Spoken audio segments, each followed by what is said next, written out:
If you are waking up in the middle of the night, if you are having a hard time falling asleep and you are waking up between 2 to 4 a.m., just feeling really anxious that you have a meeting in the morning and that you haven't been sleeping all night, and this always happens a couple of weeks before your period starts, you're in the right place. We're going to be diving into why this happens and what you can do about it. Hi, I'm Dr. Bala. I'm a naturopathic doctor and I specialize in women's hormonal health, and I'm here to help you understand your periods better so that you know exactly what you need to do and what your body is asking for instead of fighting it every single month. Your hormones are controlling your sleep pattern. So if you notice that right after ovulation, you are really tired, you're more fatigued, you don't have energy, but you're also having a hard time falling asleep and staying asleep, and you feel really irritable and you're waking up in the middle of the night and you wake up in the morning exhausted, and it's only happening that 2 weeks before your period starts, that is telling me your progesterone levels need more support. So that's a topic for another time, but we are going to focus on how we can get you better sleep so that even in your luteal phase, you're not tossing and turning and feeling just dead and not able to work during your work days. Okay, so let's break down the two hormones that are responsible for our circadian rhythm and our sleep. The first one is melatonin. This one is really important for helping you fall asleep and stay asleep. Then we've got cortisol, and cortisol is your stress hormone that's going to be high in the morning, and as the day goes on, it drops, and as we hit nighttime, that's the lowest it's going to be. And cortisol and melatonin have an inverse relationship. So if cortisol is active, melatonin won't be. Guess what most of us are doing the hour, the 2 hours, the 30 minutes before we're going to bed? You're on a phone, you're on your TV, you're on a computer, you're on a screen, you're stimulating your mind a little bit too much. We're keeping cortisol active. We have all these bright lights, even though it's nighttime, and your body has no idea what to be secreting. So of course it's stimulated. We have these bright lights. Your body thinks, oh, it's daytime. We got to keep cortisol on. You're not making melatonin. So what we're going to do is if you take melatonin, we're going to take it 2 to 3 hours before you go to sleep, and we're going to stay at a dose of under 5 milligrams.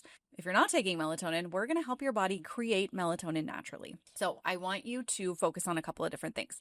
The first thing that we're going to do is turn off those lights. Please just turn them off, especially if they're above eye level. Turn it off. We're going to have only dim lights, low lights, red lights, no blue lights, okay?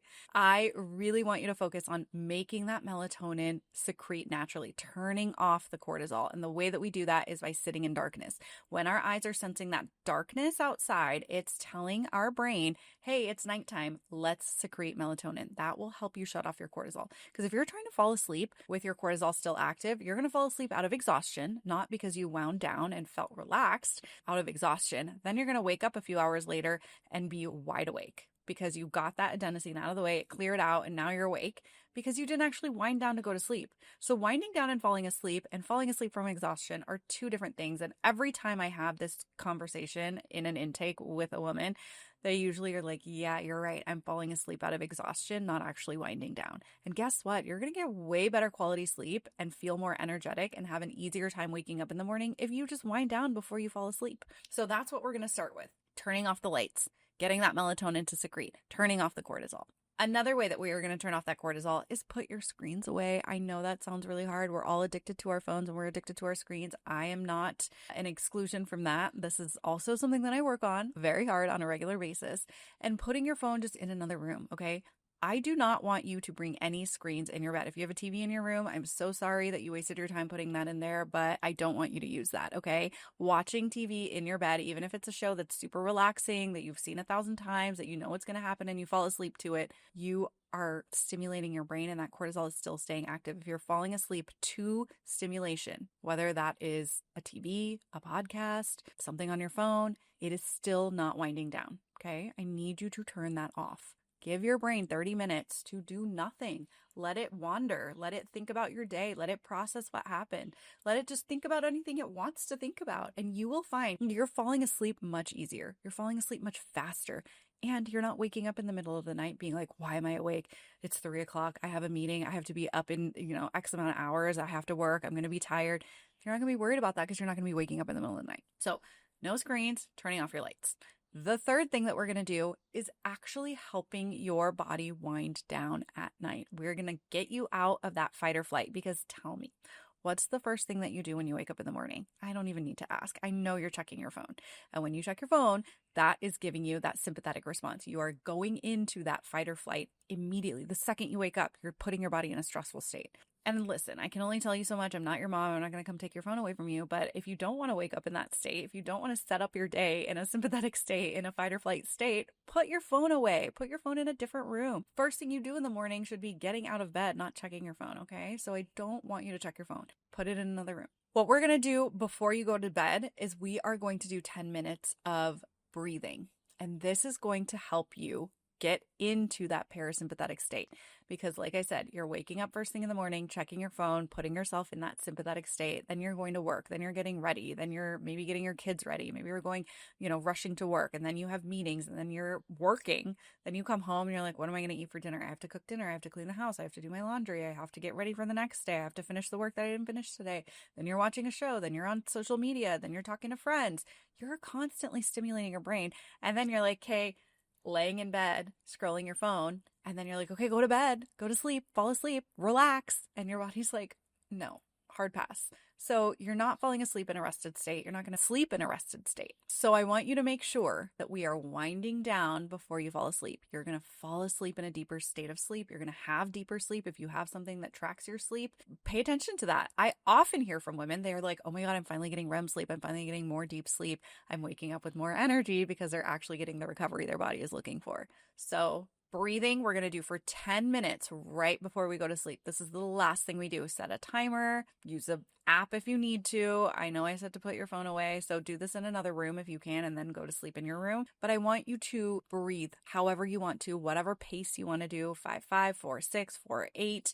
If you want to do a meditation, whatever you want to do that is going to help pull you into a parasympathetic state and get you to breathe deeper. So there's a lot of things that can get you into that parasympathetic state, maybe like reading a book or drawing or painting or knitting or whatever. That's great. I want you to do that before you do the breathing and then do the breathing. The breathing is going to be the most important part. I give this as a recommendation to all of my patients, and I will hear often, they're like, oh my God, Dr. Bala, that felt like a sedative. I am falling asleep so easily. I'm having way more energy when I wake up. I don't feel groggy. I'm not hitting snooze 1,000 times. I'm not worried about falling asleep during work and just not having enough mental energy to get through my day anymore, because guess what? They wound down. They had the recovery that their body was needing all night long. You're in your bed for 8 hours every night. Utilize that. Make use of that. You're literally putting aside that time to be in bed. If you're tossing and turning, if you're waking up in the middle of the night just feeling wide awake, you're wasting that time. So do it better. Sleep better. You're going to feel better. So these are the 3 things that I want you to incorporate, especially if in your luteal phase, sleep is a really hard thing to do. Sleep is a struggle for you. You're tired. You're waking up in the middle of the night more. Then I really want you to focus on making sure that you're winding down your nervous system before you fall asleep. So practice this in your follicular phase and in your luteal phase so that you can have better sleep even before your period. And I want to go over a couple of my favorite supplements for sleep. The first one is magnesium, and I want you to do this 2 to 3 hours before bed, because that is when we start to secrete that melatonin for sleep. So like I mentioned earlier, I want you to take your melatonin 2 to 3 hours before bed if you're taking melatonin, and if you're taking anything else to help you relax for sleep, 2 to 3 hours before bed. So magnesium, a minimum of 400 milligrams. You can go up to 600, 800, whatever is helpful for you.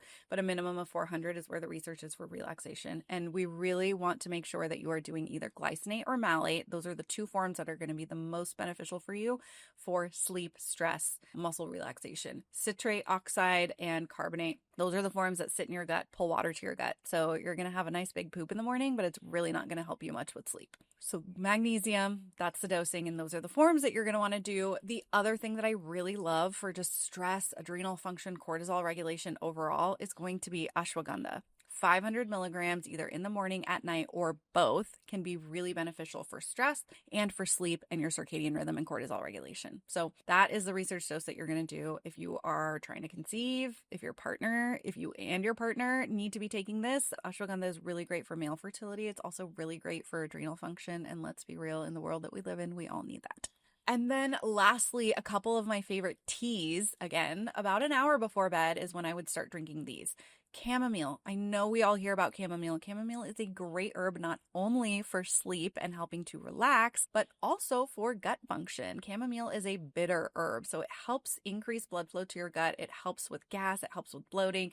A lot of women that I work with are always telling me that they're bloated at the end of the day. And if you get bloated in your luteal phase, this is a great one to start adding in at nighttime. Helps with your digestion, helps you with not feeling bloated and gassy, and it's going to help with your sleep.